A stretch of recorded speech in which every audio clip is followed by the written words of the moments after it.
Kabanata 991, Heavenly Tribulation ng Martial Saint.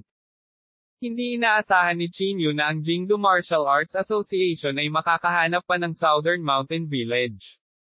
Sa di kalayuan, ang ekspresyon ni Yuchin ay medyo natakot. Mamulong siya, kayo, hindi ba kayo mga kaibigan ni Chinyu? Hehe, malamig na tumawa si Zhengji. Bigla niyang ikinaway ang kanyang kamay at sinampal ang mukha ni Yuchin. Agad na pinalipad ang maselang katawan ni Yuchin. Pagkatapos, lumipad sa hangin ang katawan ni Zhengji. Uulitin ko. Kung hindi ko makita si Chinyu sa loob ng 3 araw, papatayin ko ang bawat isa sa inyo. Ang boses ni Zhengji ay naglalaman ng panloob na lakas. Niyanig ng malakas niyang boses ang buong nayon. Lumabas ang lahat at nagtaas ng ulo para tingnan si Zhengji. Tila puno sila ng pagdududa sa hitsura ni Zhengji. Ang palad ni Zhengji ay kumikinang sa liwanag, at pagkatapos ay mahina siyang hamampas. Boom! Agad na lumubog ang lupa. Kumuho ang mga bahay sa isang iglap. Hindi ako nagbibiro sa iyo. Malamig na sabi ni Zhengji. Matapos makita ang mga pamamaraan ni Zhengji, ang mga mukha ng lahat ay hindi maiwasang magbago ng husto, at sila ay nagkalat sa lahat ng direksyon. Si Zhengji ay lubos na nasisiyahan dito. Dahan-dahan siyang lumapag sa tabi ni Yuchin, pagkatapos ay kinurot ang kanyang baba at malamig na sinabi, mayroon kang magandang relasyon kay Chinyu. Dapat alam mo kung nasaan siya, di ba? Kinagat ni Yuchin ang kanyang mga ngipin. Maliban sa takot, may bakas din ng determinasyon sa malalaking mata nito. Ads by Pop Future. Si Yuchin, na dating mahina, ngayon ay may luha sa kanyang mga mata. Nangingilid ang mga luha sa kanyang pisngi, ngunit hindi siya umimik. Haha, mabuti, kawili-wili. Walang pakialam na sabi ni Zhengji. Hindi ako nagmamadali. Hihintayin kita ng 3 araw. Kung hindi ko siya makikita sa loob ng 3 araw, kakatayin ko ang buong nayon. Pagkatapos sabihin iyon, itinapon ni Zhengji si Yuchin sa isang tabi. Si Chinyu, na nagtatago sa dilim, ay hindi napigil ang ipikit ang kanyang mga mata. Bakit? Napakahalaga ba sa iyo ng babaeng iyon? Walang pakialam na tanong ni Taidan. Kinagat ni Chinyu ang kanyang mga ngipin at sinabing, hindi mahalaga kung ito ay mahalaga o hindi. Iniligtas niya ako. Hindi ko kayang panoorin siyang mamatay. Napangiti ng mahina si Taidan at sinabing, simple lang. Basta ipahiram mo sa akin ang katawan mo, tutulungan kitang patayin sila.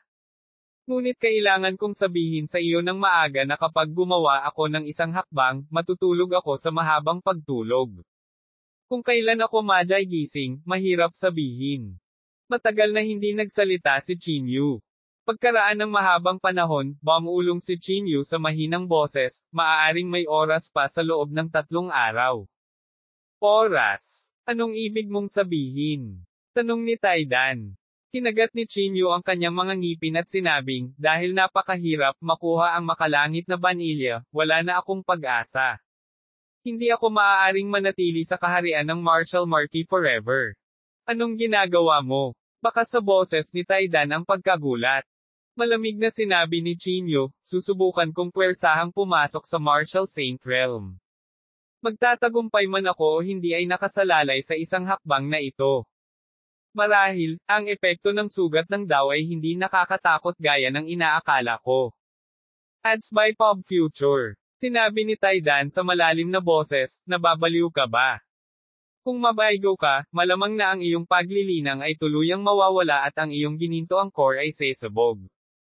Malamig na sinabi ni Chinyu, mayroon pa ba akong ibang mapagpipiliin? Huwag mong sabihin sa akin na makakahanap ka ng isang high-grade mystic realm. Agad na natahimik si Taidan. Tama, ang paghahanap ng isang mataas na antas ng lihim na kaharian ay mas mahirap kaysa sa pag-akyat sa langit. Bukod dito, ang mga tao mula sa mataas na antas ng lihim na kaharian ay hindi pupunta dito, pabayaan na magdala ng isang tangkay ng makalangit na banilya. Walang ibang sinabi si Chinyu. Tumalikod siya at umalis. Ang 3 araw ay sapat na oras para subukan ni Chinyu at pumasok sa Martial Saint Realm. Mabilis na tumakbo si Chinyu at mabilis na umalis sa Mountain South Village. Kailangan ninyong kumapit, sabi ni Chinyu sa kanyang puso. Hanggat naging martial saint siya, hindi na matatakot si Chinyu sa lahat. Hindi pa huli ang lahat para iligtas sila pagdating ng panahon. Tumakbo siya ng 12-dosenang kilometro. Tumigil lamang si Chinyu nang matiyak niyang hindi maaakit si Zhengji sa kanyang tagumpay.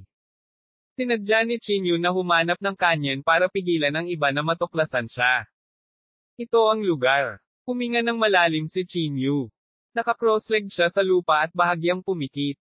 Chinyu, kailangan kong ipaalala sa iyo na ito ay isang lubhang mapanganib na bagay, sabi ni Taidan sa malalim na boses. Kung mabaigaw ka, ang mga kahihinatnan ay hindi maiisip. Ads by Pop Future. Napabuntong hininga si Chinyu at sinabing, alam ko. Ilang beses ko nang sinubukan ang ganitong uri ng pakikipagsapalaran. Sa bawat pagkakataon, tama ang taya ko. Naniniwala ako na sa pagkakataong ito, pananatilihin ko pa rin ang aking swerte.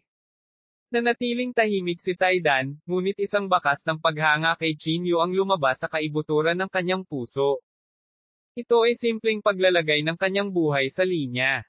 Hindi na nagsalita pa si Chinyu. Bahagya niyang ipinikit ang kanyang mga mata at nagsimulang subukang makapasok sa martial saint realm. Ang mga bakas ng panloob na chi ay lumabas mula sa dantian ni Chinyu. Damaloy ang mga ito sa buong katawan niya. Kasunod nito, ang mga bakas ng panloob na chi ay dumiretso sa tuktok ng kanyang ulo. Ang divine sense ni Chinyu ay naging isang gintong liwanag at lumundag patungo sa dantian. Sa sandaling ito, ang dalawang uri ng panloob na chi ay nagsimulang subukang magsama. Ang mga bakas ng kapangyarihan ng dakilang daw ay kumalat sa katawan ni Chinyu. Ito ang tanda ng paghakbang sa martial saint realm. Ang golden core at ang divine sense ni Chinyu ay mabilis na nagsasama. Ang buong katawan ni Chinyu ay nagsimulang manginig. Dahil ang kanyang ginintoang core ay nasira, ang proseso ng pagsasama-sama ng ginintoang core at banal na kahulugan ay napakasakit. Ang mga sugat ay tila napunit, at ang sakit sa buong katawan. Kinagat ni Chinyu ang kanyang mga ngipin at tiniis ang sakit. Kinokontrol niya ang kanyang divine sense at sinubukang sumanib sa kanyang jinda ng malumanay at mahinahon hanggat maaari. Hindi lang si Chinyu ang nagdusa, maging ang Italy si Dan, na nasa isip ni Chinyu, ay dumanas din ng parehong sakit. F***, napangiwi si Dan sa sakit at muntik ng matamba. Sa kabilang banda, walang ekspresyon sa mukha ni Chinyu. Bagamat patuloy na tumutulo ang malamig na pawis, kalmado ang kanyang mukha. Okay lang kung isa kang F***ing baliw, pero gusto mo pa rin akong kaladkarin, Taidan, hindi maiwasang magmura. Sa ilalim ng ganitong uri ng sakit, nagawa pa rin ni Chinyu na kontrolin ang pagsasanib ng banal na kahulugan, na hindi maaaring makatulong ngunit mas lalo pang humahanga si Dan kay Chinyu. Habang nagpapatuloy ang pagsasanib, ang sakit ay nagsimulang tumindi. Ang crack sa golden core ay mabilis na lumalaki. Ang sakit mula sa dantian ay hindi mabata. Kabanata 972, ang ika-4 na round ng Heavenly Tribulation. Sa pagtingin sa unti-unting lumalagong bitek, ang mukha ni Chinyu ay namutla din. Sa bilis na ito, ang kanyang ginintoang core ay sasabog bago pa man siya tumuntong sa martial saint realm. Hindi. Kinagat ni Chinyu ang kanyang mga ngipin. Nagmamadali niyang kinokontrol ang kanyang divine sense at bumagal, sinusubukan ang kanyang makakaya upang patatagin ang kanyang ginintoang core. Sa kontrol ni Chinyu, ang paglubog ng kanyang banal na pakiramdam ay naging mas banayad din. Ang bilis ng bitek sa ginintoang core ay nagsimulang bumagal, at pagkatapos ay huminto ito. Ang bilis naman, bulong ni Chinyu sa mahinang boses. Kinokontrol niya ang kanyang divine sense at dahan-daang sumanib sa golden core sa kasalukuyang bilis. Kahit na ang bilis ay hindi itinuturing na mabilis, si Chinyu ay walang ibang paraan. Ang dalawang gintong sinag ay nagbanggaan sa katawan ni Chinyu, namumulaklak sa ibang liwanag.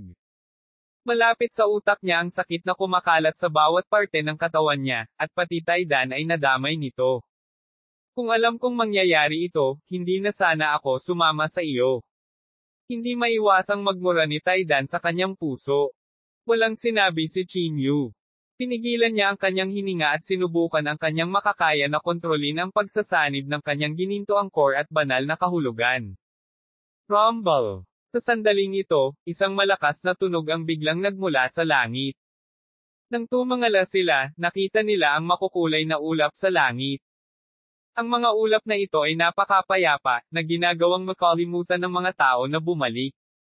Ang mga bakas ng banal na aura ay kumalat sa kalahati ng kalangitan. Kahit na malayo sila, natatanaw pa rin nila ang mga mapalad na ulap na ito na pumawi sa kalangitan. May magiging martial saint. Nang makita nila ang eksenang ito, hindi napigilan ng isang tao ang bamulong. Ads by Pop Future. Sa isang sandali, hindi mabilang na mga tao ang nagtaas ng kanilang mga ulo upang tingnan ang mapalad na ulap na ito. Dahan-dahan ding nagtaas ng ulo si Zheng Ji at ang iba pang pinakamalapit sa kanya. TSK, magkakaroon ba ng pangatlong martial saint? Sabi ng katabi niya. Ikatlo. Hindi mapigilan ni Zheng Ji na mapangiti, sa tingin mo ba tatlo lang ang martial saint sa mundong ito? Sa pagkakaalam namin, ito na dapat ang pangatlo. Nagdagdag ng isa pang pangungusap ang katabi niya. Inilagay ni Zheng Ji ang kanyang mga kamay sa kanyang likuran at tumingin sa mapalad na ulap sa kalangitan. Hindi niya napigil ang sabihin, natatakot ako na parami ng parami ang totoontong sa martial saint realm sa hinaharap. Hindi niya ito masyadong pinag-isipan. Pagkatapos ng lahat, ang lugar na sakop ng mapalad na mga ulap ay napakalaki. Hindi niya akalain na malapit lang pala ang pinanggalingan. Bahagyang ipinikit ni Chinyu ang kanyang mga mata, at hindi maiwasang mamuo ang pawis sa kanyang noo. Ano ang susunod na mangyayari ay ang pinakakritikal na sandali. Hindi lamang bababa ang makalangit na kapigatian, ngunit ang kapangyarihan ng kanyang banal na kahulugan at Jindan ay magiging mas galit na galit. Bilang resulta, ang kahirapan ng kontrol ni Chinyu sa kanyang divine sense at Jindan ay tataas sa isang tuwid na linya. Bilang karagdagan sa panlabas na makalangit na kapigatian, magiging mas mahirap para kay Chinyu na harapin. Rumble. Ang mapalad na mga ulap ay nagsimulang unti-unting mawala, at ang mga patak ng madilim na ulap ay nagsimulang magtipon sa itaas ng ulo ni Chinyu. Isang malakas na pakiramdam ng pang-aapi ang sumalubong sa kanyang mukha, at ang buong bulubundukin ay umugang. Ang sukat ng makalangit na kapighatiang ito, ay malamang na hindi simple, hindi napigil ang mapabulalas ng bakal na itlog. Anak, sigurado ka bang makakapit ka? Dobleng sakit ito. Kinagat ni Chinyu ang kanyang mga ngipin at sinabi, makakapit man ako o hindi, kailangan kong subukan. Ang araw ay nasa busog, at wala akong pagpipilian kundi ang bumaril. Pagkatapos sabihin iyon, tumayo si Chinyu mula sa lupa.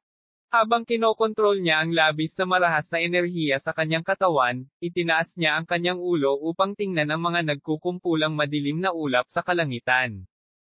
Ads by Pop Future. Rumble. Muffled thunderbrood sa loob ng madilim na ulap. Ang isang lubhang mapanirang enerhiya ay tila malapit ng magkaroon ng hugis sa mga ulap. Ang noo ni Chinyu ay basang-basa sa pawis. Hindi niya alam kung dahil ba sa sakit o kaba. Pitik. Isang tunog na nakakabasag ng lupa ang umalangaw-ngaw. Ang tunog ng makalangit na kapigatian ay mas mabilis habang hinahampas nito ang katawan ni Chinyu ng marahas. Matinding sakit. Isang walang katulad na sakit. Ang makalangit na kapighatiang ito ay dumaan sa mga pores ni Chinyu at dumiretso sa kanyang katawan. Sa halos isang iglap, ang mga bakas ng kidlat na tila lumalangoy na ahas ay lumitaw sa katawan ni Chinyu. Ang kidlat na ito ay lumangoy sa kanyang katawan at halos masira ang kanyang mga panloob na organo. Kinagat ni Chinyu ang kanyang mga ngipin at tiniis ang sakit. Bata, ang makalangit na kapigatian ng Martial Saint ay karaniwang may 8 round. Unang round pa lang ito. Mag-ingat, paalala ni Taidan. 8 rounds. Pangit ang ekspresyon ni Chinyu. Sinubukan niyang harapin ang makalangit na kapigatian, ngunit ang sakit sa kanyang ginintoang kaibuturan ay naging dahilan upang hindi siya makalaban. Bahagyang ipinikit ni Chinyu ang kanyang mga mata at tahimik na ipinalibot ang kanyang mental cultivation method. Pilit niyang pinakawalan ang kidlat na pumasok sa kanyang katawan kasama ang kanyang mga meridian. Bago makahinga si Chinyu, ang pangalawang makalangit na kapigatian ay bumaba na. Boom! Ads by Pop Future. Ang makalangit na kapighatiang ito ay lubhang mazeland, tulad ng isang agos ng tubig, ngunit ang kapangyarihang taglay nito ay lampas sa imahinasyon. Ang makalangit na kapighatian ay direktang bumagsak sa tuktok ng ulo ni Chinyu, at ang kanyang utak ay agad na nabasag ng husto sa lupa. Si Chinyu, na orihinal na kailangang kontrolin ang kanyang divine sense, biglang nawala ng kontrol sa kanyang divine sense dahil sa matinding suntok na ito. Ang kapangyarihan ng pagsasanib sa pagitan ng Golden Core at Divine Sense ay naging manak muli, at ang crack sa Golden Core ay mabilis ding lumawak. Hindi maganda. Malaki ang pinagbago ng mukha ni Chinyu. Wala siyang pakialam sa sakit ng kanyang katawan. Dali-dali niyang ginamit ang lahat ng kanyang lakas para kontrolin ang kanyang Divine Sense at muling pinigilan ang bilis. Bagamat ginamit ni Chinyu ang lahat ng kanyang lakas, ang epekto ng makalangit na kapigatian na ito sa kanyang banal na kahulugan ay masyadong malaki, at ang bilis ng pagsasanib ay tumataas pa rin. Hindi ito gagawin. Kinagat ni Chinyu ang kanyang mga ngipin. Umaasa sa kanyang malakas na kamalayan, sinubukan niya ang kanyang makakaya upang patatagin ang bilis ng pagsasanib. Ang makalangit na kapigatian ay tila nagbibigay sa kanya ng mukha.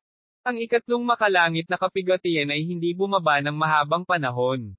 Si Chinyu ay gumugol ng isang buong araw at gabi bago niya nagawang pabagalin ang bilis ng pagsasanib. Huminga siya ng malalim, nakaramdam ng matinding takot sa kanyang puso. Sa wakas, napatatag na, sabi ni Chinyu na may nanginginig na boses. Hindi sa gusto kitang hampasin, ngunit ito ay pangalawang makalangit na kapigatian pa lamang, at ito ay nagpapagod na sa iyo sa pisikal at mental. Natatakot ako na hindi mo makayanan ang ikatlong makalangit na kapigatian, malamig na sabi ni Taidan. Si Chinyu ay may parehong damdamin sa kanyang puso. Bukod dito, ang ikatlong makalangit na kapigatian ay hindi pa bumababa, ngunit ang maitim na ulap sa kalangitan ay hindi pa nawawala. Sa halip, padilim sila ng padilim. Malamang na may namumuong sobrang nakakatakot na kapangyarihan. Rumble. Ang mga muffled na tunog ay dumagundong sa loob ng madilim na ulap. Boom. Sa sandaling ito, ang makalangit na kapigatian ay bumuhos na parang malakas na buhos ng ulan. Ang asul na liwanag ang nagpapaliwanag sa kalangitan. Saan man ito dumaan, ang mga bato sa bundok ay direktang naging alikabok. Maging ang hangin ay napuno ng lakas ng kidlat. Tapos na. Nang makita ang ganoong sukat ng makalangit na kapigatian, ang mukha ni Chinyu ay agad na namutla. Kabanata 973, ang kapangyarihan ng kidlat. Mabilis na bumagsak ang namumula na kidlat na iyon patungo sa Chinyu. Nang siya ay ilang daang metro ang layo, naramdaman ni Chinyu ang nakakatakot na pressure. At nang 100 metro na lang ang layo niya, ang buong katawan ni Chinyu ay direktang bumagsak sa lupa. Sinubukan niyang bumangon, ngunit nagpumiglas siya at hindi na makabangon. Higit sa lahat, kailangan pa rin ni Chinyu na gumugol ng kaunting pagsisikap para kontrolin ang divine sense na iyon. Hindi niya kayang gawin ang dalawang bagay ng sabay-sabay. Ngayong nahaharap siya sa isang dilema, si Chinyu ay walang pagpipilian. Siya ay umungal ng galit, at ang kanyang buong katawan ay sumambulat ng gininto ang liwanag, na nagbabalak na puwersahang lumaban. Inilagay niya ang lahat ng kanyang atensyon sa pagsasanib ng pagkontrol sa divine sense at sa Jindan. Kung tungkol sa makalangit na kapigatian na ito, maaari niyang hayaan na tumama ito sa kanyang katawan ng buong lakas. Boom! Sa wakas, ang makalangit na kapigatian ay walang awa na bumagsak sa katawan ni Chinyu. Isang masakit na daing ang biglang tumunog. Ang makalangit na kapigatian na iyon ay parang bola ng kanyan, halos agad na pumutok sa balat at laman ni Chinyu, na nagiging sanhi ng paglipad ng dugo at laman sa lahat ng dako. Ang kanyang mga buto ay nabasag, at ang kapangyarihan ng kidlat ay kumalat sa buong katawan ni Chinyu. Ang ginintoang liwanag ay matagal nang nawala ng walang bakas, at sa ilalim ng impluwensya ng kapangyarihan ng kidlat, ang katawan ni Chinyu, gaano man ito katigas, ay nagsimulang gumuho. Kinagat ni Chinyu ang kanyang mga ngipin at tiniis ang sakit. Gayunpaman, ang sakit ay tiyak na makakaapekto sa kanyang banal na pakiramdam. Sa ilalim ng matinding sakit na ito, hindi na nagawang mapanatili ni Chinyu ang kanyang focus. Ang marahas na kapangyarihan ay lumitaw muli, at ang kanyang ginintoang core ay unti-unting gumuho. Boom! Ads by Pop Future. Nang hindi na hinintay na gumawa ng countermeasure si Chinyu, ang ikaapat na kidlat na kapighatian ay bumagsak na. Nang makita ang kidlat na kapighatiang ito, si Chinyu ay agad na napuno ng kawalan ng pag-asa. Hindi mabilang na asul na ilaw ang ganap na bumabad sa katawan ni Chinyu. Ang mga bakas ng asul na ilaw na iyon ay direktang pumasok sa katawan ni Chinyu. Parang may sarili itong divine sense. Bigla itong dumaan sa katawan ni Chinyu at dumiretso sa golden core. Hindi maganda. Malaki ang pagbabago ng ekspresyon ni Chinyu. Sa kritikal na sandali na ito, kung siya ay maabala kahit saglit, maaari siyang maging abo. Swish! Ang kidlat ay parang isang matalim na talam, na humihiwa sa ginintoang core ni Chinyu. Ang pagsasanib ng divine sense at golden core ay tumigil sa sandaling ito. Ang kidlat sa labas ng mundo ay ganap na winasak ang pisikal na katawan ni Chinyu. Bang! Ang katawan ni Chinyu ay mabangis na bumagsak sa lupa. Nagsimula na ring maglaho ang maitim na ulap sa kalangitan. Sa ilalim ng Fourth Lightning Tribulation, hindi ito nakayanan ni Chinyu sa huli. Talagang nabigo siya sa kapighatiang ito. Bumagsak si Chinyu sa lupa. Hindi napigilan ng isang bakas ng luha ang lumabas mula sa kanyang itim na mga mata. Naglandas ang mga luha sa kanyang mukha at tumulo sa lupa. Gayunpaman, agad silang naging singaw. Paano ito? Patuloy na umaagos ang mga luha ni Chinyu. Upang maging isang martial saint, nagbayad si Chinyu ng napakaraming presyo. Ngunit sa kritikal na sandali ng pagiging isang martial saint, siya ay talagang nabigo. Paano kakayanin ito ni Chinyu? Ipinikit niya ang kanyang mga mata at dinama ang gininto ang kaibuturan sa kanyang katawan. Nalaman niyang kumalat na ang mga bitek sa golden core. Ads by Pop Future. Ang buong gininto ang core ay nasa bingit ng pagbagsak. Kapag ginamit niya muli ang kanyang espiritual na kapangyarihan, ang golden core ay tiyak na sesabog. Lalo nitong naging desperado si Chinyu. Bumagsak siya sa lupa, walang katapusan ang pag-agos ng mga luha. Kusang bumangon ang pakiramdam ng pagkatalo. Natahimik ang eksena. Tanging ang tunog ng paghikbi ni Chinyu ang maririnig. Hoy! Huwag kang masyadong malungkot. Blessing in disguise na nga ang golden core mo hindi nabasag, pag-aaliw sa kanya ni Taidan. Naikuyom ni Chinyu ang kanyang kamao at hindi umimik. Patuloy ang pag-agos ng kanyang mga luha sa kanyang mukha, halos mahugasan ang kanyang maitim na pisngi. Pagkaraan ng hindi malamang tagal, dahan-dahang bumangon si Chinyu mula sa lupa. Sobrang lamig ng ekspresyon niya. Walang nakakaalam kung ano ang iniisip niya. Anak, are you alright? Tanong ni Taidan sa malalim na boses. Sinabi ni Chinyu sa malalim na boses, okay lang ako. Gusto kong manahimik sandali. Pagkatapos niyang sabihin iyon, nakahanap si Chinyu ng upuan at naupo ng naka-cross-legged. Napapikit siya ng bahagya. Walang panloob na chi na dumadaloy sa paligid niya.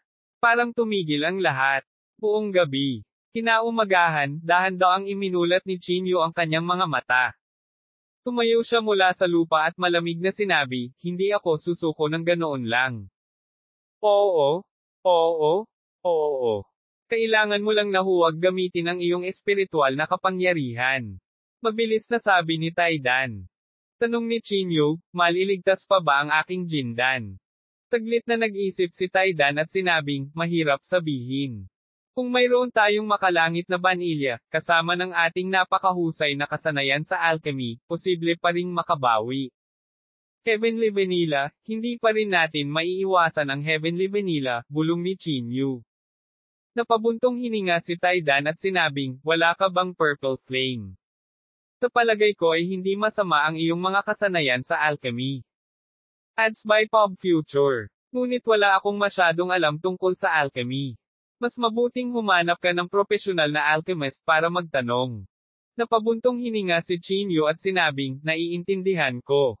Hanggat ang isang tao ay hindi gumagamit ng espiritual na kapangyarihan, ang pinsala sa ginintoang core ay hindi tataas. Kung hindi nawasak ang kanyang ginintoang core, may pagkakataon pa rin siya. Matatalo mo pa ba ang isang martial saint gamit ang aking katawan? Tanong ni Chinyu. Walang problema, walang iniisip na sagot ni Taidan. Umaasa ako sa aking divine sense. Hindi ko gagamitin ang iyong golden core. Napabuntong hininga si Chinyu at sinabing, salamat. Dahil doon, binalak ni Chinyu na magtungo sa Southern Mountain Village para iligtas si Yuchin at ang iba pa. Ngunit sa sandaling iyon, nagluwas si Chinyu ng isa pang subo ng dugo. Tapos, lalong namutla ang mukha niya. Pinunasan ni Chinyu ang dugo sa gilid ng kanyang bibig at sinabi sa mahinang boses, mukhang ang pinsala sa gininto ang core ay nagdulot ng mas malubhang pasanin sa katawan. Ito ay hindi maiiwasan, sabi ni Taidan. Hindi na nagsalita pa si Chinyu at nagmamadaling pumunta sa Southern Mountain Village. Punong-puno ng sugat ang katawan mo ngayon. Bakit hindi ka muna magpagaling? Paalala ni Taidan sa kanya. Tumingin si Chinyu sa kanyang katawan. Sure enough, maliban sa mga sugat, tila nasunog ang panlabas na balat niya. Kinakalkula ni Chinyu ang oras.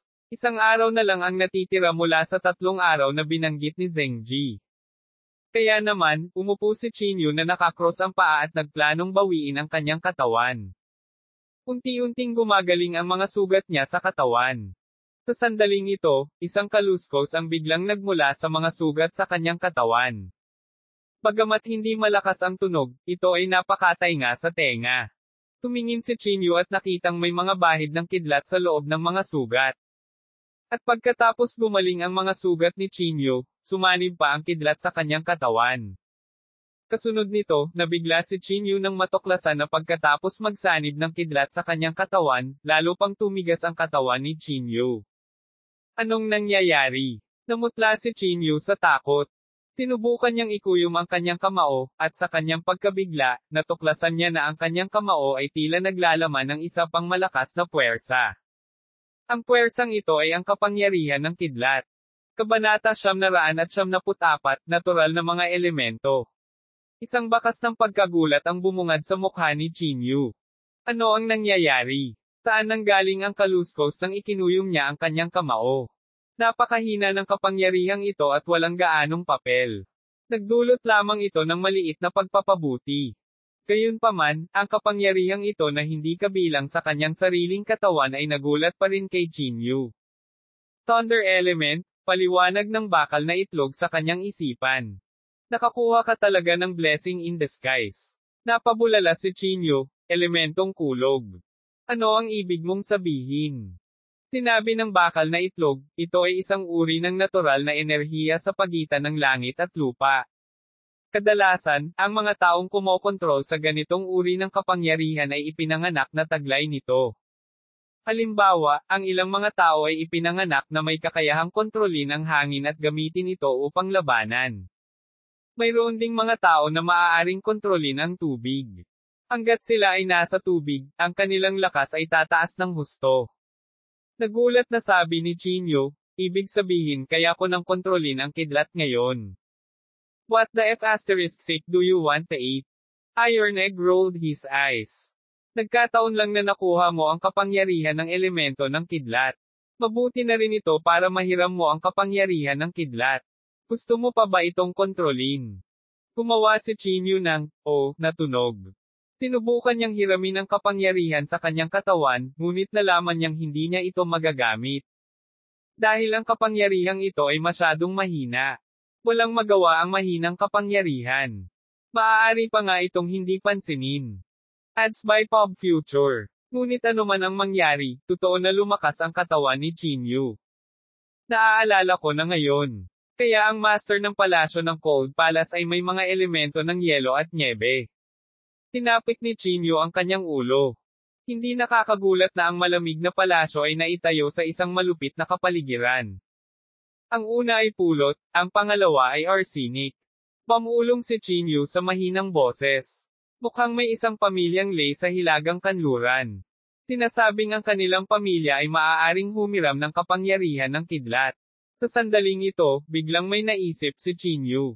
Ang pamilyang Lei na ito ay minsan nang umatake kay Chinyu. Noong panahong iyon, binalak ni Chinyu na patayin ang kanilang pamilya. Sa oras na iyon, hindi alam ni Chinyu kung anong mga elemento ang mayroon sila.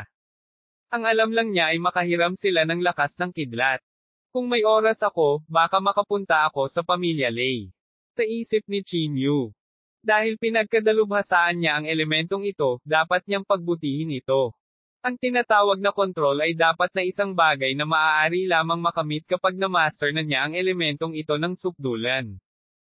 Hindi ipinagpatuloy ni Chinyu ang pag-iisip tungkol dito. Sa halip, sumugod siya patungo sa nayon sa katimugang bundok. Ang Southern Mountain Village. Nitong mga ilang araw, ang buong nayon ay nababalot ng gulat. Si Zhengji at ang iba pa ay mga martial saints.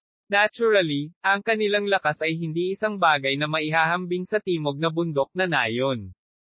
Munting Chin, hindi mo ba alam kung nasaan si Chinyu? Tanong ng isang matandang lalaki mula sa nayon sa nanginginig na boses. Kinagat ni Yuchin ang kanyang mga labi at hindi umimik. Ang matanda ay nagpatuloy sa pagsasabi, Munting Chin, hindi ko hinihiling na ipagkanulo mo si Chinyu.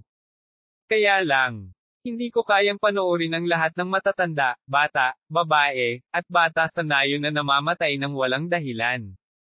Ads by Pop Future. Nangingilid ang luha sa mga mata ni Yuchin habang bumuulong, Lola Yuan, hindi ko talaga alam kung nasaan siya. Hindi pa niya ako na-contact dati. Napabuntong hininga ang matandang tinatawag na Lola Yuan.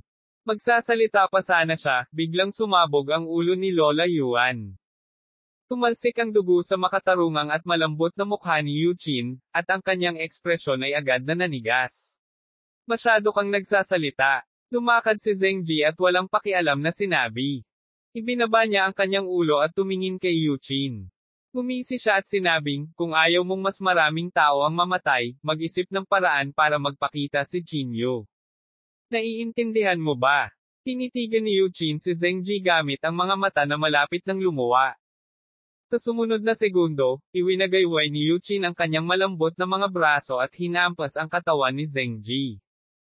Si Zhengji ay isang martial saint, kaya paano siya masasaktan ng isang ordinaryong babae?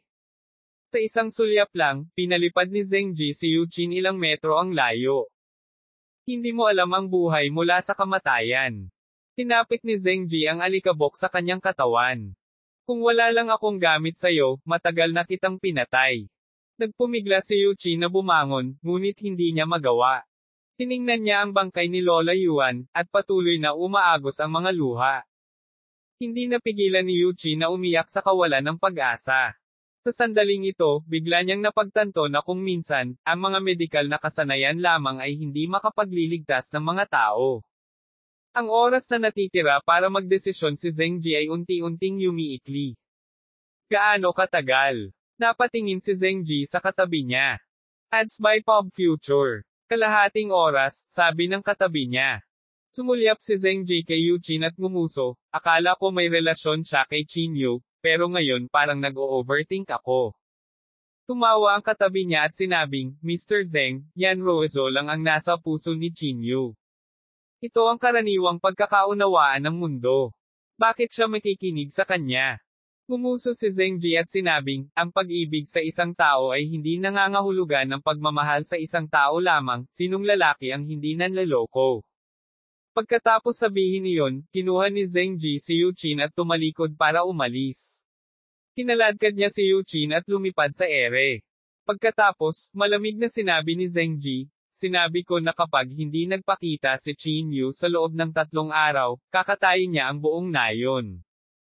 Ngayong tapos na ang oras at hindi pa rin siya nagpapakita, mapapatay ko na lang siya.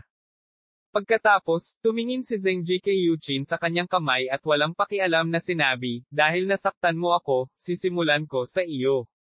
Pagkatapos sabihin iyon, hinawakan ni Zhengji si Yuchin at inihagi sa lupa na parang check. Mabilis na bumagsak ang katawan ni Yuchin. Pumikit siya sa kawalan ng pag-asa, naghihintay sa pagdating ng kamatayan. Ngunit sa sandaling iyon, naramdaman ni Yuchin ang isang bakas ng init, na para bang siya ay itinapon sa isang mainit na yakap.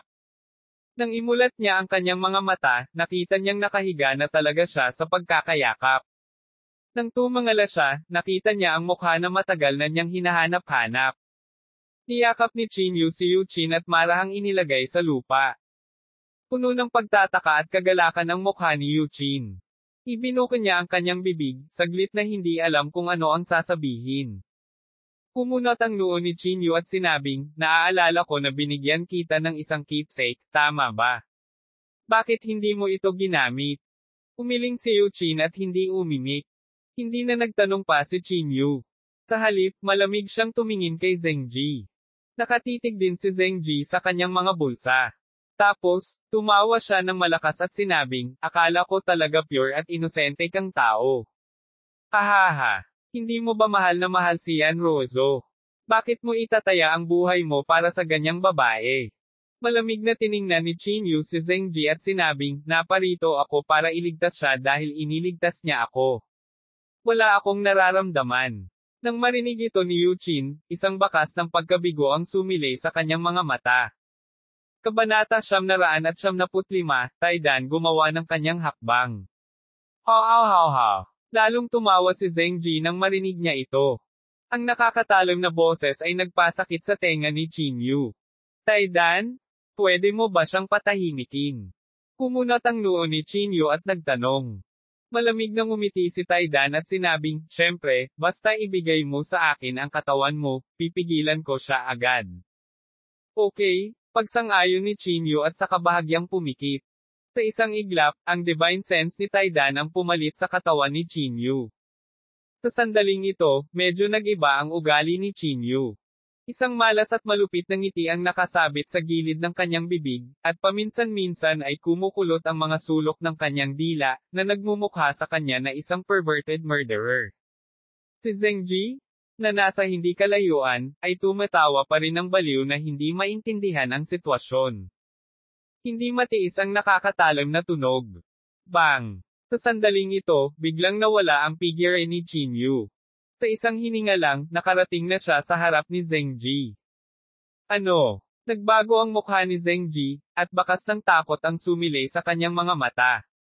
Bang! Bago pa makapag-react si Zhengji, itali na ang kamao ni Dan sa bibig ni Zhengji. Agad na umangat ang katawan ni Zhengji sa hangin. Ang kanyang buto ng panga ay direktang nabasag sa mga piraso. Sa pagtingin sa kanyang katawan na lumilipad ng mataas sa hangin, huminga ng malalim ang bakal na itlog. Haw. Ads by Pop Future. Pagkatapos, narinig ang walang pigil na tawa ni Iron Egg. This is the feeling of being alive, so cool, dinilaan ng bakal na itlog ang kanyang mga labi. Napatulala ang lahat, lalo na si Yuchin. Ito pa rin ba ang Chinyu na kilala nila? Bakit parang ibang tao siya?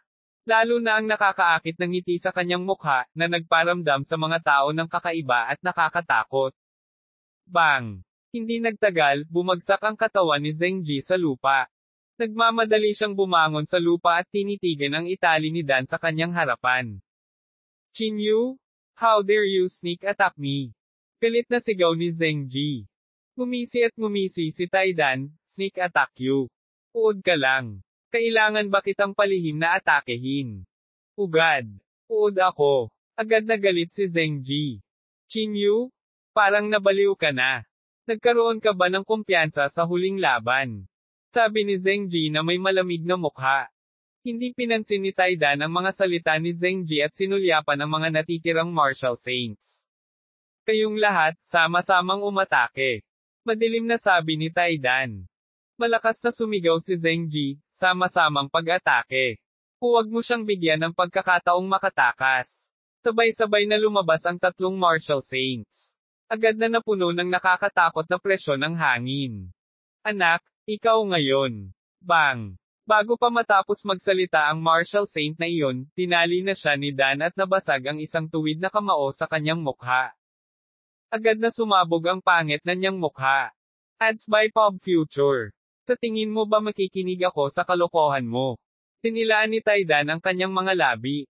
Bago pa mabigla ang lahat, gumawa ng panibagong nakakabaliw na galaw si Taidan. Direkta niyang inilabas ang primordial spirit ng kanyang kalaban at nilunok ito sa isang lagok. Ang mga ekspresyon ng lahat ay sobrang pangit. Lalo na si Zhengji. Tuloy-tuloy ang pag-agos ng pawis sa kanyang noo. Itong batang ito. Bakit parang ibang tao siya? Sigaw ni Zhengji sa kanyang puso. Hindi man lang niya pinatapos ang mga salita niya bago siya umatake. It's your turn.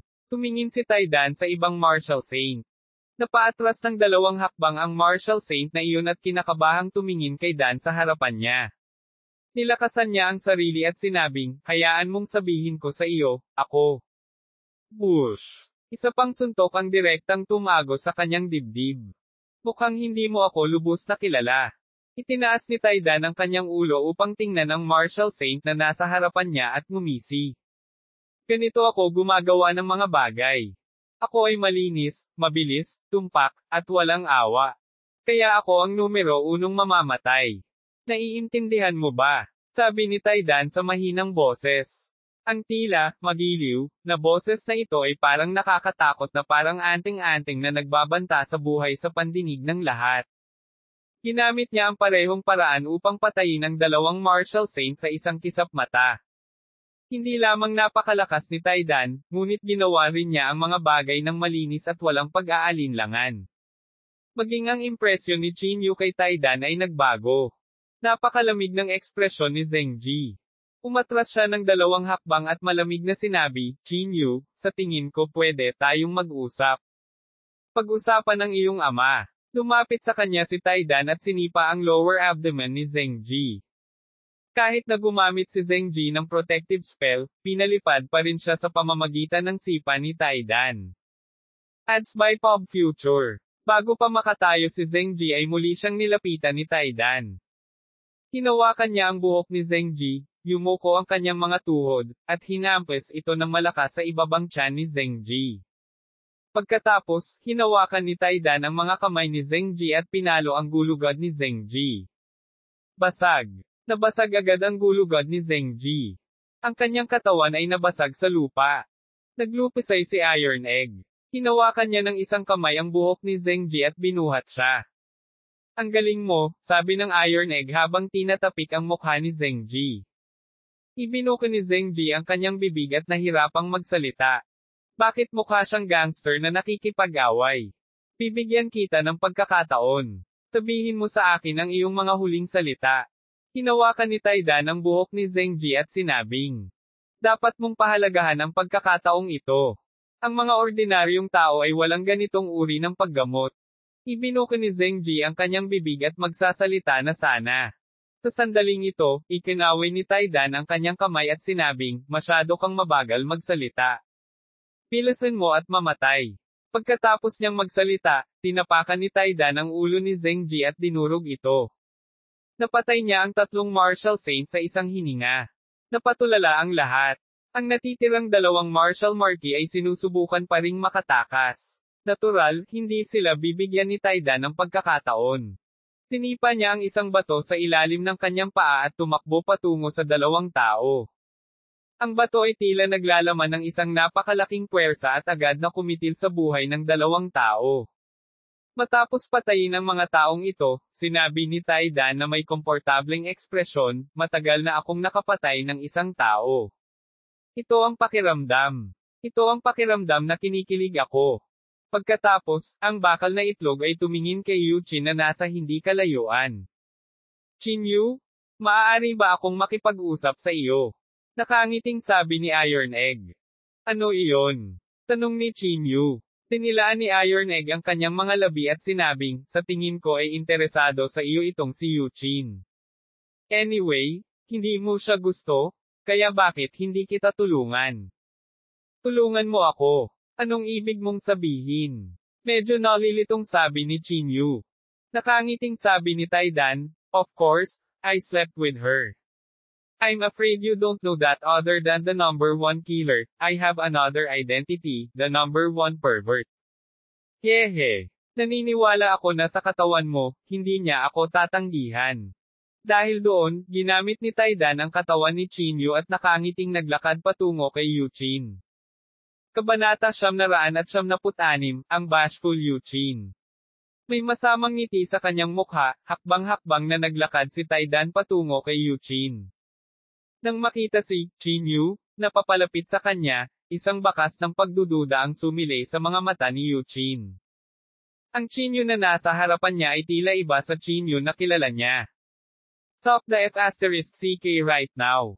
Nang makita ito, nagmamadaling sumigaw si Chinyu. Hindi pinansin ni Iron Egg si Chinyu.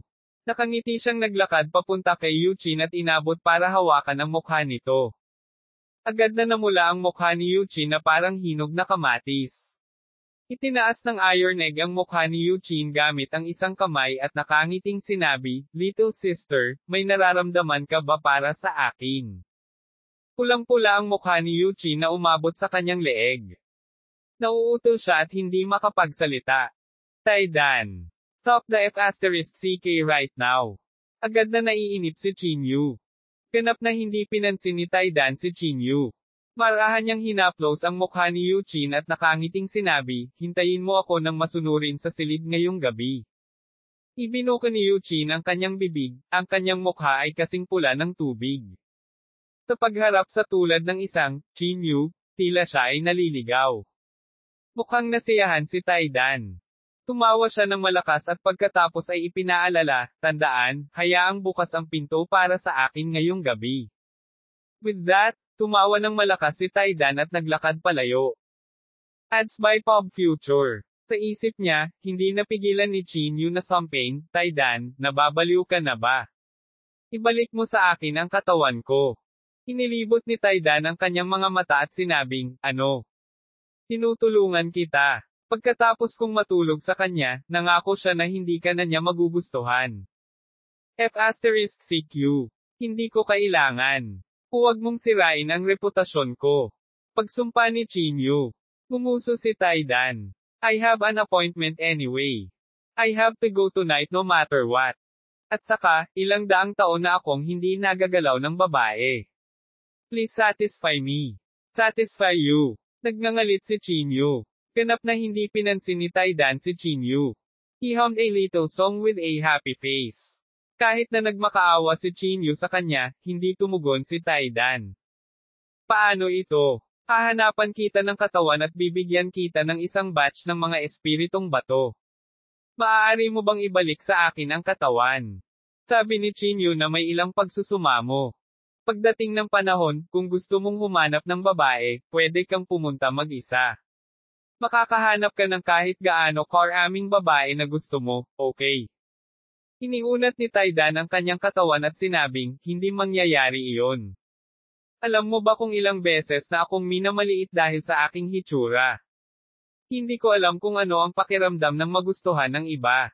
Kailangan kong subukan ito kahit ano pa ang sabihin ko ngayon."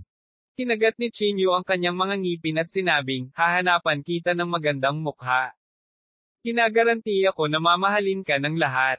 Hinawakan ni Taidan ang kanyang baba at sinabing, "Seryoso ka ba?" "Talaga. Gagawin ko." Nagmamadaling sabi ni Chinyu. Nag-isip sandali si Taidan at nagpatuloy, "Bukod sa gwapong mukha, kailangan ko rin ng malakas na katawan. Ayoko ng normal na katawan." Ads by Pop Future. Okay? Okay? Okay. Sabihin mo sa akin kung anong katawan ang gusto mo, at hahanapan kita ng katawan. Sabi ni Chinyu na masakit ang ulo. Okay. Nag-inat si Taidan. Pero may appointment ako. How are you going to go tonight? Naiinip na sinabi ni Chinyu, "It's none of your business. Ako mismo ang mag-iisip nito." Bahagyang napabuntong hininga si Taidan at walang gana na sinabi, "Sayang naman at nasa kamay ko ang isang magandang babae. Sige, itigil mo na ang pagsasalita ng walang kaparerekan at ibalik mo sa akin ang katawan ko." Hindi napigilan ni Chinyu na magmura. Sumang-ayon si Taidan at pagkatapos ay sinabi, "Natatakot akong matulog sandali. Sa panahong ito, kailangan mong mag-isip ng paraan sa iyong sarili. Kung may mangyari, walang magliligtas sa iyo." "Alam ko," walang tigil na sabi ni Chinyu. "Nga pala, gaano ka katagal matutulog?" Mabilis na dagdag ni Chinyu. "Mahirap sabihin. Hindi bababa sa kalahating buwan, hindi hihigit sa ilang taon," sabi ng Iron Egg. "Okay, nakuha ko na. Bilisan mo at ibalik mo sa akin ang katawan ko," udyok ni Chinyu. Hindi na nag-aksaya ng panahon ang Iron Egg. Hiniram niya ang katawan ni Chinyu at tiningnan ng malalim ang mundo. Pagkatapos, ibinalik niya ang katawan na ito sa divine sense ni Chinyu. Isang liwanag ang sumilay sa kanyang isipan, at matagumpay na binawi ni Chinyo ang inisyatiba. Ibinaba niya ang ulo para tingnan ang sariling katawan. Matapos makumpirma na binawi na niya ang kanyang katawan, nakahinga siya ng maluwag. F*6, talagang delikado na ipahiram ang iyong katawan sa iba, ungol ni Chinyo. Ads by Pop Future. Pagkatapos, sinubukan niyang tawagan para itali si Dan sa kanyang isipan, ngunit hindi tumugon si Taidan. Tulog talaga siya, bulong ni Chinyo. Bagamat makapangyarihan si Taidan, ang kanyang divine sense ay tila hindi kasing lakas ng kanyang inaakala. Tuldok. Sa gabi, hindi maiwasan ni Chinyo na makaramdam ng pananakit ng ulo. Nakatayo siya malapit sa bahay ni Yuchin, hindi alam kung dapat niyang puntahan si Yuchin o hindi. Damn it! Hindi seseryosohin ni Yuchin, tama ba? Sabi ni Chinyo sa mahinang boses. Kung talagang handa na si Yuchin sa silid, paano siya bababa sa entablado? Tumayo si Chinyo sa pintuan at nag-isip ng mahabang panahon.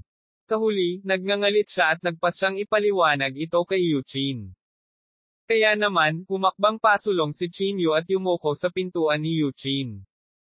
Bahagya siyang kumatok sa pinto, at maya-maya, ang boses ni Yuchin ay nagmula sa loob, pasok ka, iniwan kong bukas ang pinto para sa iyo.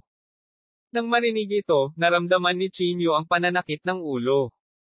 Nagkatotoo ang kinatatakutan niya. Hinanda ni Chinyo ang sarili at itinulak ang pinto. Sa sandaling bumukas ang pinto, nakita niya si Yuchin na nakaupo sa kama, nahihiyang nakatingin kay Chinyo. Manipis ang kanyang mga damit, at ang kanyang buhok ay bumagsak sa kanyang mga balikat, na nagpapakita ng kanyang magandang balat.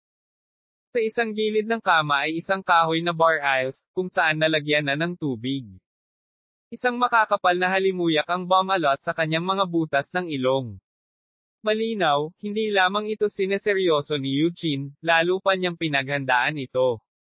Ikaw, nandito ka. Ang boses ni Yuchin ay parang humuhuni ng isang lamok, at ang kanyang mukha ay namumula hanggang sa kanyang leeg.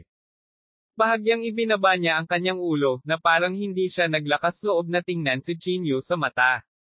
Kabanata 997, kapag bumagsak ang isang pader, itinutulak ito ng lahat pababa. Nang makita ang eksenang ito, si Chinyo ay nalilito. Hindi niya alam kung paano ito ipapaliwanag kay Yuchin. Hindi naman niya siguro masasabing hindi siya ang nagsabi ng mga katagang iyon noong araw. Kahit na sabihin niya ito ng malakas, malamang na hindi maniniwala si Yuchin. Damn it! Itong bakal na itlog. Hindi mapigilan ni Chinyo na magmura sa kanyang puso. Ngunit nangyari na ang usapin, at kailangan itong lutesin. Kaya naman, naglakas loob si Chinyo at naglakad patungo kay Yuchin.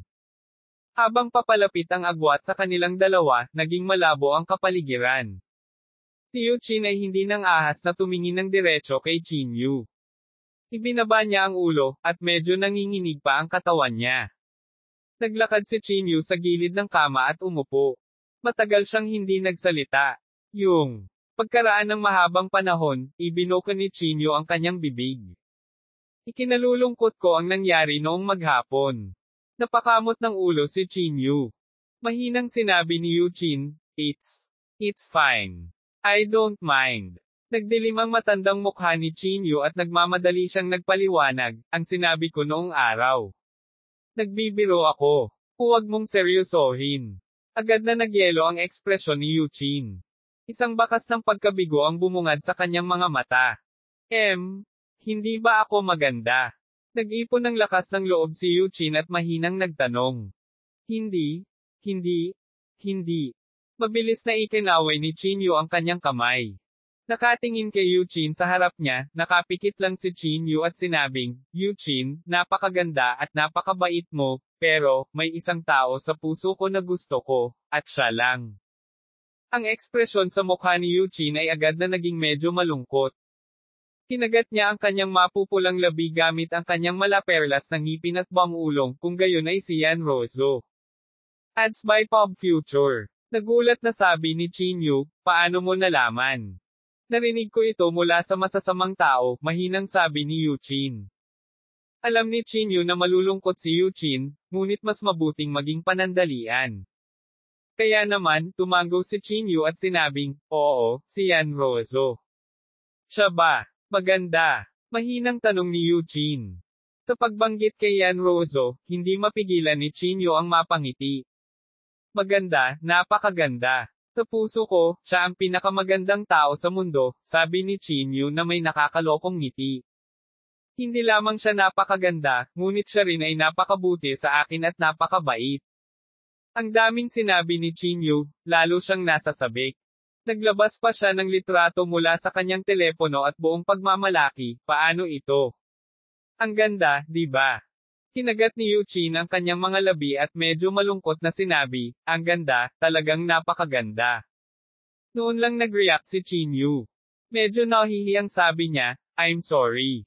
That, you have a good rest. Aalis na ako. Matapos masulyapan ang mga salitang ito, si Chinyu ay nagmamadaling tumakbo palabas ng silid. Pagkatapos tumakbo ng daan-daang metro, sa wakas ay tumigil si Chinyu. Damn it! Itong bastard iron egg. Hindi napigilan ni Chinyu na magmura sa kanyang puso. Hindi alam, marami na pala siyang nasaktan. Kalimutan mo na, wala na akong pakialam dito. Napakamot ng ulo si Chinyu. Ang dapat isaalang-alang sa sandaling ito ay hindi romantikong damdamin. Naikuyom niya ang kanyang kamao at muling naramdaman ang bakas ng kapangyarihan ng kidlat sa kanyang katawan. Mula nang makuha ko ang elementong ito ng kidlat, bumuti muli ang aking pisikal na katawan, sabi ni Chinyu sa mahinang boses. Sa kasamaang palad, ang aking ginintoang core ay nasira, kaya hindi ko na magagamit ang aking espiritual na kapangyarihan. Habang nagsasalita siya, iniluan ni Chinyu ang isang subo ng dugo. Heavenly Vanilla, kailan ko ito makukuha? Hindi napigilan ni Chinyu ang bahagyang buntong hininga. Ads by Pop Future. Kinabukasan. Pinalak ni Chinyu na lisanin ang nayon sa timog ng bundok na ito. Kung magtatagal pa siya, siguradong maaakit siya ng mas maraming tao para tugisin siya. Sa makatuwid, natagpuan ni Chinyu si Eugene at nagplanong magpaalam sa kanya. Pagdating nila sa bahay ni Eugene, nagtama ang kanilang mga mata, at medyo awkward ang atmosphere. Plano kong umalis, sabi ni Chinyu. Ibinuka ni Eugene ang kanyang bibig at pagkatapos ay tumango. Okay, take care of yourself. Pagkasabi nito ni Chinyu, tumalikod siya at nagplanong umalis. Maghintay. Sa sandaling ito, biglang tinawag ni Eugene si Chinyu. Kumunat ang noo ni Chinyu at sinabing, ano ang mali? Mayroon pa bang iba? Nakagat ni Eugene ang kanyang mga labi, na parang gumagawa siya ng desisyon. Pagkaraan ng ilang sandali, nag-ipon siya ng lakas ng loob at sinabing, maaari mo ba akong isama? Nang marinig ito, agad na kumunat ang mga kilay ni Chinyu. Hindi ko ba nilinaw ang sarili ko kagabi? Kumunat ang noo ni Chinyu at sinabing. Nagmamadaling sinabi ni Eugene, hindi iyon ang ibig kong sabihin. Ako, gusto ko lang matuto ng martial arts mula sa iyo, okay? Matuto ng martial arts. Hindi napigilan ni Chinyu na matawa. Ang martial arts na binanggit niya ay tumutukoy sa paglilinang. Bakit? Tanong ni Chinyu. Sa pagbanggit nito, bakas ng sakit ang bumungad sa mukha ni Eugene. Pamulong siya, nakita ko si Lola Yuan na namatay sa harap ko ng sarili kong mga mata, ngunit wala akong kapangyarihan. Noong mga oras na iyon, naisip ko kung gaano kabuti kung mayroon akong kakayahan na katulad mo. Pagkatapos, itinaas ni Eugene ang kanyang ulo at nagsabi ng may pagsusumamo na mukha, Chinyu, hanggat kaya kong manatili sa tabi mo, handa akong maging lingkod mo. Gagawin ko ang lahat ng gusto mong gawin ko. Ads by Pop Future. Ang mukha ni Chinyu ay agad na nagpakita ng bakas ng kahihiyan. Nandito ako para tumakas. Delikado ang manatili sa tabi ko, sabi ni Chinyu. Nagmamadaling sinabi ni Eugene, hindi ako natatakot. Saglit na nag-isip si Chinyu, pagkatapos ay nagsabi, hayaan mo akong isipin ito. Kung may pagkakataon, maaari kitang kunin bilang aking disipulo, ngunit hindi ngayon. Okay. Tumango si Eugene sa pagtataka. Napaungol si Chinyu bilang pasasalamat. Hindi na siya nag-aksaya pa ng oras at agad na umalis sa bundok South Village.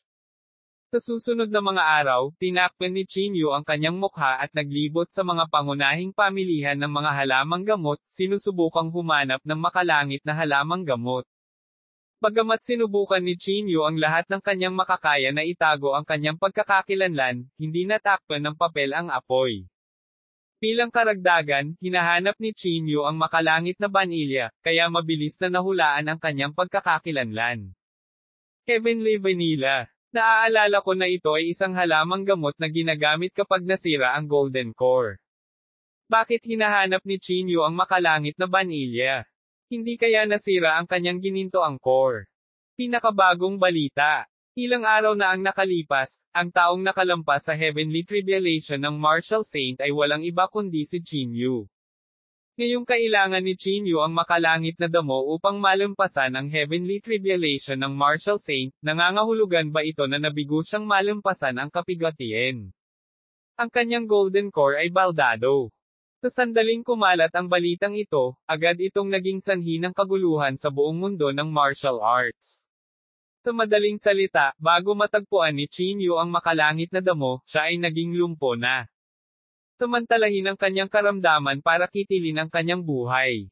Ngayon na ang pinakamagandang oras para alisin siya. Sa ilang sandali, maraming martial artist ang hindi mapakali at gustong kunin ang pagkakataon na alisin si Chinyu at gumawa ng pangalan para sa kanilang sarili. Sa araw na ito, nagpakita si Chinyu sa palengke ng mga halamang gamot ni Ningyang. Ang magkabilang panig ng palengke ay napuno ng mga stall ng halamang gamot. Habang naglalakad si Chinyu sa kalyeng ito, ang mga tao sa paligid niya ay walang kamalay-malay na umatras sa isang tabi. Tiningnan nila si Chinyu sa harap nila, sunod-sunod na handa silang kumilos, puno ng pagpatay na layunin. Gayunpaman, pumikit si Chinyu, na parang walang ibang tao sa paligid, at nagpatuloy sa paglalakad sa sarili niyang landas. Ang kanyang mga mata ay paminsan-minsan ay tumitingin sa mga stall sa paligid niya, sinusubukang hanapin ang makalangit na vanilya. Ubo-ubo. Sa oras na ito, nagkaroon ng bisa ang pinsala sa golden core daw ni Chinyu, at biglang bumulwak ang dugo mula sa kanyang bibig. Nang makita ang eksenang ito, agad na bumulong ang mga tao sa paligid niya, mukhang totoo ang chismis. Nabigo talaga itong si Chinyu na malampasan ang tribulation. Ang kasalukuyang Chinyu ay isang paylay lamang. Patayin siya. Ang lahat ay hindi mapakali at tila may balak na kumilos. Kabanata 978, Pusa at Aso. Tinitigan nila si Chinyu, gustong kumilos, ngunit tila wala ni isa sa kanila ang gustong mauna. HM. Sa sandaling ito, napansin ni Chinyu ang isang kakaibang halamang nakalagay sa isang stall sa hindi kalayuan. Mabilis na naglakad si Chinyu patungo sa stall na iyon. Nang makita ito ng mga tao sa paligid, dali-dali silang nagtago sa gilid. Hindi pinansin ni Chinyu ang karamihan. Pinulot niya ang damo at maingat na pinalaki. Boss, magkano ang herb na ito? Tanong ni Chinyu. Kumalaw ang lalamunan ng amo habang hindi niya namamalayan na tumingin sa paligid. Pagkatapos, pinagtibay niya ang sarili at sinabing, hindi. Kung hindi ko ito ibebenta sa iyo, hindi ko ito ibebenta sa iyo. Bahagyang kumunat ang noo ni Chinyu at sinabing, bakit? Huwag mong sabihing hindi kita bibigyan ng pera. Sino ang may pakialam sa mabahong pera mo? Naglakas loob ang may-ari ng stall at nagmura. Hinaplos ni Chinyu ang halamang gamot, pagkatapos ay tumango at sinabing, sige, kalimutan mo na ito kung ayaw mo. Pagkatapos sabihin iyon, direktang inilagay ni Chinyu ang halamang gamot sa kanyang bag, tumalikod at aalis na sana. Chinyu, aagawin mo ba ito sa sikat ng araw? Malakas na sigaw ng mga tao sa paligid. Huminto si Chinyu sa kanyang mga yapak at sinabi, hindi ba siya mismo ang nagsabi na ayaw niya sa aking mabahong pera? Chinyu, huwag kang masyadong mayabang. Hindi ka namin hahayaang gawin ang anumang gusto mo. May humakbang at sumigaw ng malakas. Malamig na tumingin si Chinyu sa paligid. Pinalibutan siya ng mga taong ito sa gitna, natatakot na siya ay tumakas. Ads by Pop Future. Iniligpit ni Chinyu ang mga halamang gamot at malamig na sinabi, kung gusto mong kumilos, gawin mo na lang. Hindi na kailangang maghanap ng anumang dahilan. Chinyu, una kang may ginawa na mali. Ngayong nabigo kang malampasan ang kapigatian, pinarusahan ka ng langit. Hindi mo ba gustong magsisi? Nang marinig ito, hindi mapigilan ni Chinyu na mapangiti, talagang nabigo akong malampasan ang kapigatian at nasira ang gininto ang core ko. Hindi na ako kailangang subukan. Kung gusto mong kumilos, gawin mo na lang. Matapos matanggap ang tiyak na sagot ni Chinyu, sa wakas ay hindi na ito napigilan ng isang tao. Isang martial marquee ang sumigaw at lumabas mula sa karamihan. Itinuro niya si Chinyu at sinabing, Chinyu, para sa kapakanan ng pakikipaglaban mo sa Sky Blood Rainbow noon, hahayaan kitang mamatay ng mabilis na kamatayan ngayon. Pagkatapos sabihin iyon, naikuyom niya ang kanyang kamao at sumugod kay Chinyu. Malamig na tiningnan siya ni Chinyu at agad na iwinagayway ang kanyang malaking kamay, ipinatong ang isang palad sa kanyang dibdib. Bush! Sa pamamagitan lamang ng palad na ito, ang martial marquee na sumugod pasulong ay direktang pinalipad. Bumagsak siya sa lupa at tumalsik ang isang bibig ng dugo. Ikaw!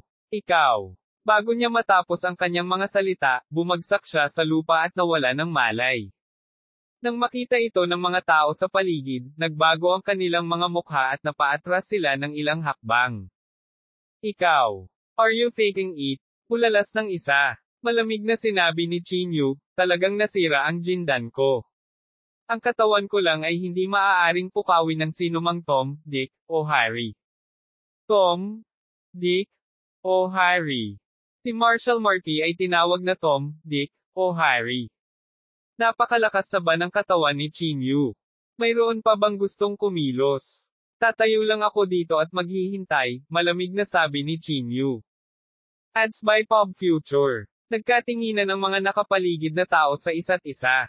Sa isang sandali, walang nang ahas na kumilos. Malamig nang umuso si Chinyu at tumalikod para umalis. Matagal ko nang narinig na si Brother Chin ay hindi magagapi sa ilalim ng langit. Ngayon, sa wakas ay may pagkakataon tayong magkita. Sa sandaling ito, lumabas ang isang binata. Ang binata ay nakadamit ng marangya, at ang kanyang tindig ay pambihira. Para siyang young master. Your Master Ning ito. Young Master Ning, patayin siya. Ang Chinyu na ito ay nakagawa ng napakaraming masasamang bagay. Talagang hindi natin siya papayagang umalis sa Ningyang alive. Nang marinig ang mga salita ng mga taong ito, hindi mapigilan ni Chinyu na matawa. Noon, kapag ang Sky Blood Rainbow ay umatake ng malaki, hindi man lang sila ng ahas na umutot. Ngayon na ang kanilang gininto ang core ay nasira at sila ay naka-frame, sila ay talagang may kakayahan.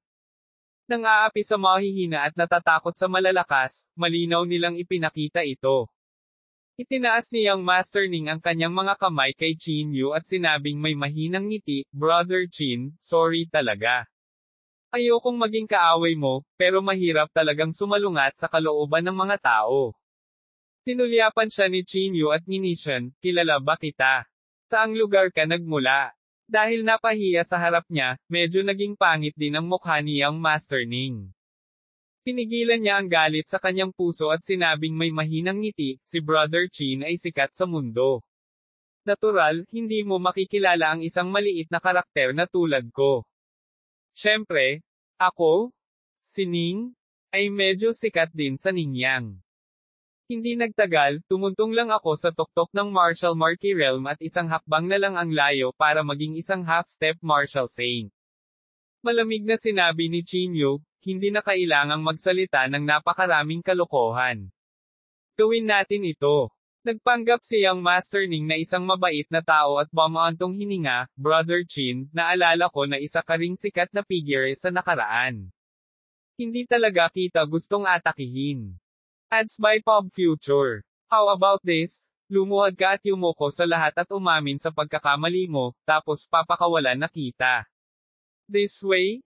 I can, at least, explain to everyone, right? I believe that everyone will give me this face. Pagkatapos sabihin iyon, tumingin si Young Master Ning sa lahat. Lahat ng tao sa paligid ay sumigaw, mabait talaga si Young Master Ning. Buti, bibigyan natin ng ganitong mukha si Young Master Ning. Mabait si Young Master Ning sa isang kontrabida. Talagang hinahangaan kita. Ang mga salitang ito ay hindi maiwasang makaramdam ng pagkahilo kay Chinyu. Ang kasamaan sa pagkukunwari ay kadalasang pinakakasuklam-suklam. Kuya Chin, ano sa tingin mo? Tanong ni Young Master Ning. Pinaikit ni Chinyu ang kanyang mga mata at sinabing, pinatay kita sa loob ng 3 paghinga. Napabuntong hininga si Young Master Ning at sinabing, dahil matigas ang ulo ni Kuya Chin, maaari lang akong kumilos at humingi ng payo. Dahil dyan, iniyuko ni Young Master Ning ang kanyang mga daliri at sumugod kay Chinyu. Ang taong ito ay puno ng kabutihan, katarungan, at moralidad, ngunit ang kanyang mga pamamaraan ay napakasama. Ang kanyang mga kamay ay direktang nakatutok sa dantian ni Chinyu. Hindi mapigilan ni Chinyu na mapangiti. Tinuyam niya ang kanyang kamao at sa isang putok, ang kanyang kamao ay bumagsak sa katawan ni Young Master Ning. Bush! Matapos makuha ang suntok na ito, direktang pinalipad si Young Master Ning, binasag ang hindi mabilang na mga stall. Natahimik ang paligid.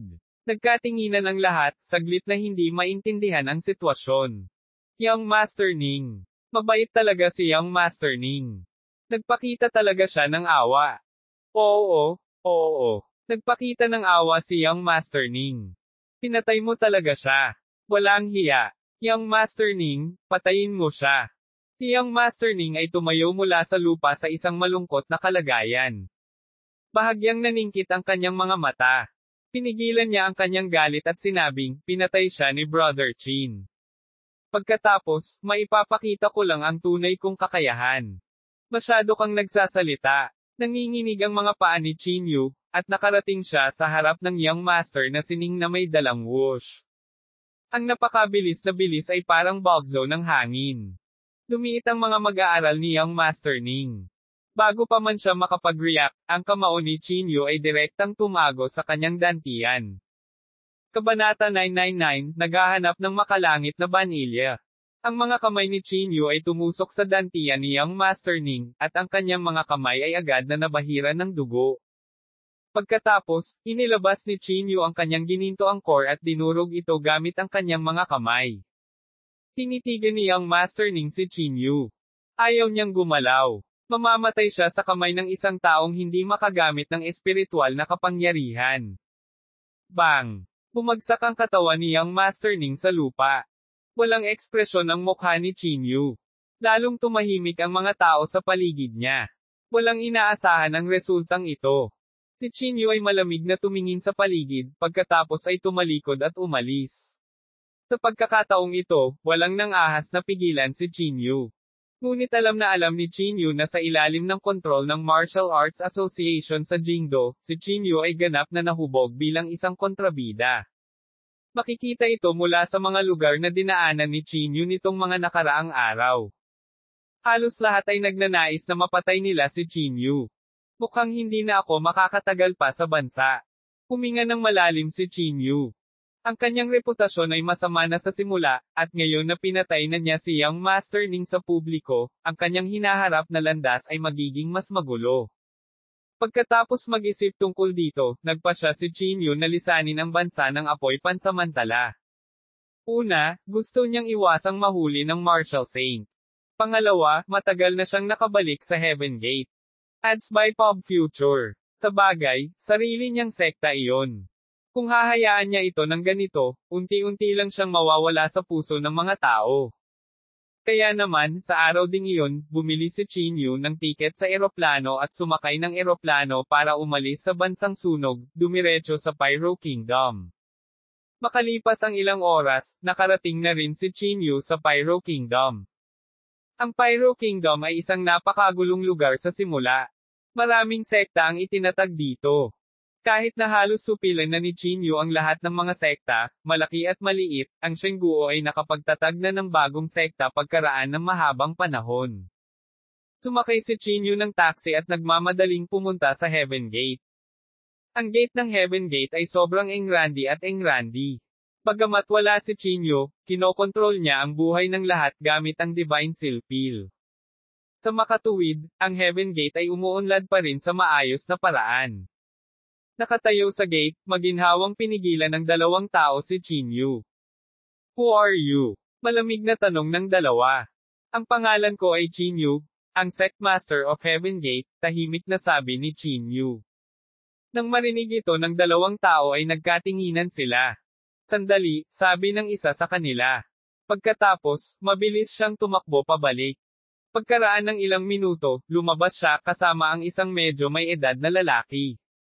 Mabilis na naglakad ang nasa katanghaliang gulang na lalaki patungo kay Chin Yu, pagkatapos ay kinulong ang kanyang mga kamay at sinabing, pagbati, Sectmaster Chin. Tiningnan siya ni Chin Yu pataas at pababa at sinabing, ikaw. Ako ang acting Sectmaster na inirerekomenda ng aking mga kapatid. Ang pangalan ko ay Nye Tianxiang, sabi ng nasa katanghaliang gulang na lalaki. Ads by Pop Future. Bahagyang tumango si Chin Yu at iwinagayway ang kanyang kamay. Pasok muna tayo. Pumasok siya sa bulwagan ng Heaven Gate kasama si Nye Tianxiang. Napakalaki ng bulwagan na ito, na para bang isa itong sinaunang palasyo ng Imperial. Itinaas ni Nye Tianxiang ang kanyang mga kamay at inimbitahan si Chin Yu sa pangunahing upuan, at pagkatapos ay umupo sa gilid. Kapag wala ako dito, walang gulo sa Heaven Gate, tama ba? Tanong ni Chin Yu. Si Nye Tianxiang ay hindi nang ahas na itago ito, at agad na sinabi kay Chin Yu ang tungkol sa pag-unlad ng Heaven Gate sa panahong ito. Sa pamamagitan ng pagsasalaysay ni Nye Tianxiang, nalaman ni Chin Yu na ang Heaven Gate ay mayroon na ngayong mahigit 20 Martial Marquis at 3 half-step Martial Saints. Ang isa sa kanila ay malapit nang tumuntong sa Martial Saint Realm. Hindi nito maiwasang mabigla si Chin Yu. Ang kanyang gate ng langit ay talagang may napakalakas na lakas. Kung tatanggo ako sa Martial Saint Realm, mawawala ang epekto ng Divine Seal Peel. Hindi napigilan ni Chin Yu ang bahagyang pananakit ng ulo. Sa oras na iyon, kung nais ni Chin Yu na umupo ng matatag sa posisyong ito, hindi ito magiging ganoon ka-simple. Ano ang pangalan ng taong malapit ng maging Martial Saint? Tanong ni Chin Yu. Mabilis na sumagot si Nye Tianxiang, ang kanyang pangalan ay Zhu Jinglong. Zhu Jinglong? Tawagan mo siya, sabi ni Chin Yu. Nagmamadaling tumango si Nye Tianxiang at sinabing, oo. Makalipas ang ilang minuto, isang binata ang sumunod sa likod ni Nye Tianxiang at pumasok. Nang makita niya si Chin Yu sa kanyang harapan, kinulong ni Zhu Jinglong ang kanyang mga kamay at sinabing, pagbati, pinuno ng sekta Qin. Ads by Pop Future. Tumango si Chin Yu. Pinalaki niya si Zhu Jinglong sa harap niya at bahagyang kumunat ang noo. Ang Zhu Jinglong na ito ay hindi mukhang matanda. Papasok na siya sa Martial Saint Realm sa murang edad. Ang ganitong uri ng tao ay kadalasang mayabang at hinding-hindi bababa sa sinuman. Ngayon, wala akong makalangit na banilya at hindi ako makahakbang sa Martial Saint Realm. Kung siya ay isang hakbang na mas mabilis kaysa sa akin, tiyak na mawawala sa akin ang Heaven Gate, naisip ni Chin Yu sa kanyang sarili. Gayunpaman, kung aalisin niya si Zhu Jinglong nang walang dahilan, malamang na ang mga puso ng lahat ay magkakalat. Maging ang mga sinaunang emperador ay kailangang humanap ng dahilan para pumatay ng mga tao, pati na si Chin Yu. Pinalaki niya si Zhu Jinglong sa harap niya. For a moment, wala siyang magawa sa kanya. Mukhang kailangan kong mag-isip ng paraan para mahanap ang makalangit na banilya sa lalong madaling panahon. Kinamot ni Chin Yu ang kanyang noo. Ang sakit lang ng ulo ang naramdaman niya. Pagkatapos, tumingin si Chin Yu kay Nye Tianxiang at sinabing, ipasa ang order ko. Hayaan ang lahat na mahanap ang makalangit na vanilla sa lahat ng paraan. Heavenly Vanilla. Ano yun? Tanong ni Nye Tianxiang. Ikinaway ni Chin Yu ang kanyang kamay at sinabing, likas na malalaman ng mga mayroon nito. Ipagkalat ang balita na ang Heaven Gate ay nangongolekta ng Heavenly Vanilla. Hanggat makukuha natin ang Heavenly Vanilla, handa akong palitan ito ng siyam na Transformation Golden Peel. Mabilis na ikinulong ni Nye Tianxiang ang kanyang mga kamay at sinabing, oo. Sa sumunod na panahon, ang buong Heaven Gate ay nangongolekta ng Heaven Vanilla.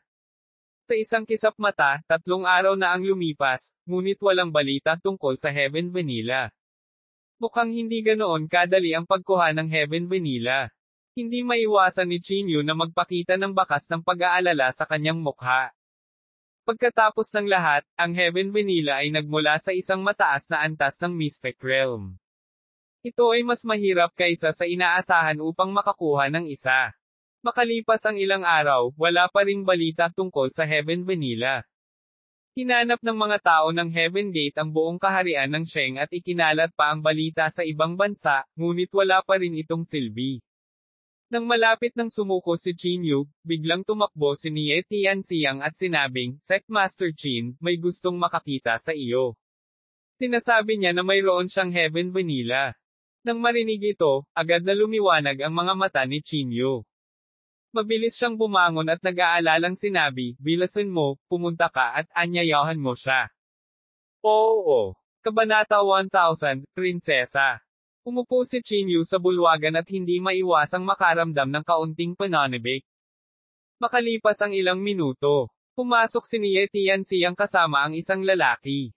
Ang hitsura ng lalaking ito ay lubhang kakaiba, at may kakaibang marka sa pagitan ng kanyang mga kilay. Ang lalaki ay direktang naglakad papunta kay Qin Yu at walang pakialam na sinabi, pagbati, Sectmaster Qin.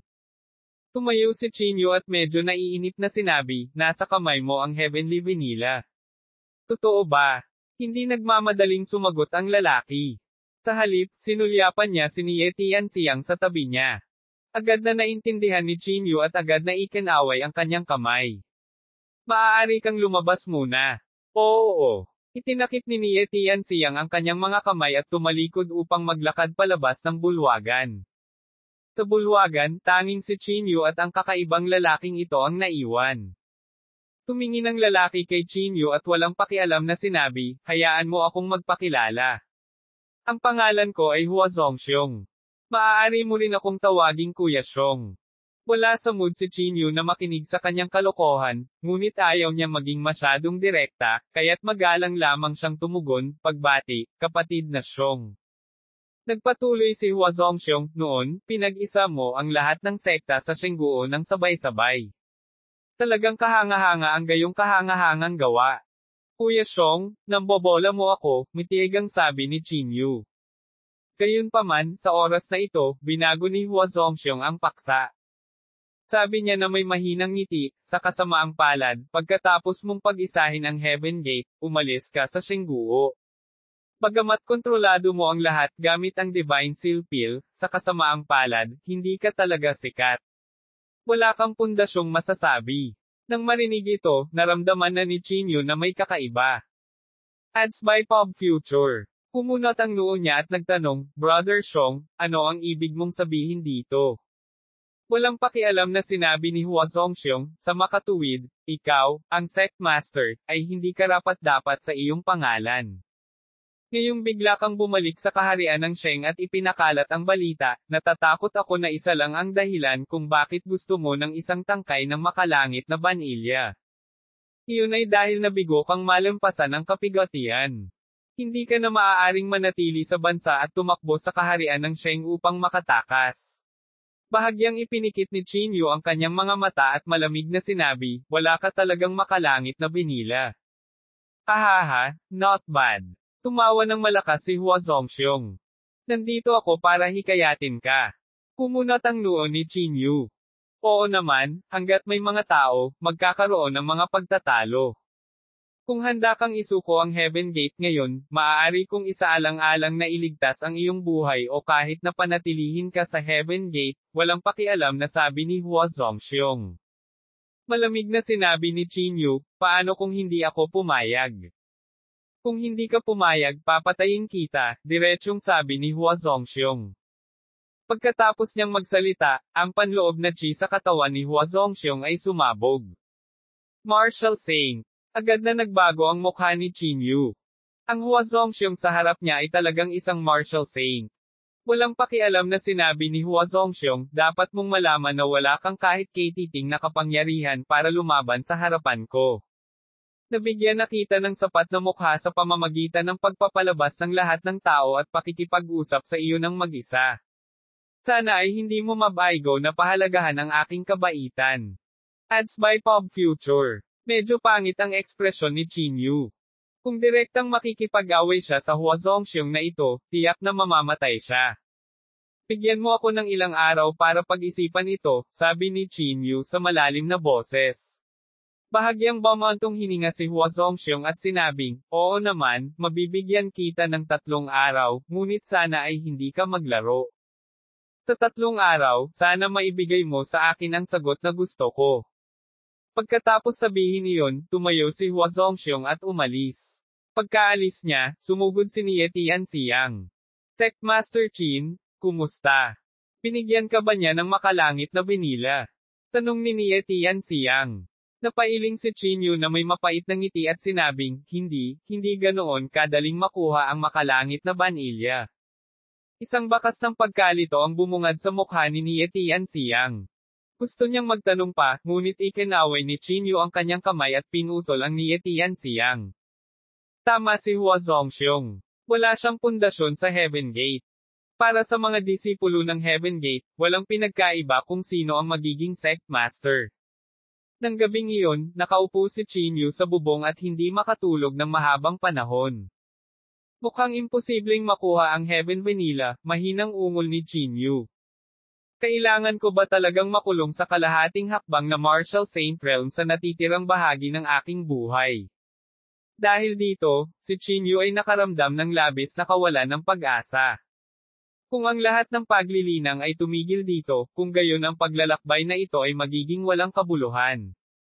Ads by Pop Future. Kung talagang hindi ito gagana, pansamantala ko lang isuko ang Heaven Gate. Nagdesisyon si Qin Yu. Sa sandaling ito, biglang naramdaman ni Qin Yu ang isang paggalaw na nagmumula sa dilim. Sino te? Si Qin Yu ay nagmamadaling tumalikod at sumigaw. Medyo matalas ang Divine Sense. Isang boses ang nagmula sa likuran.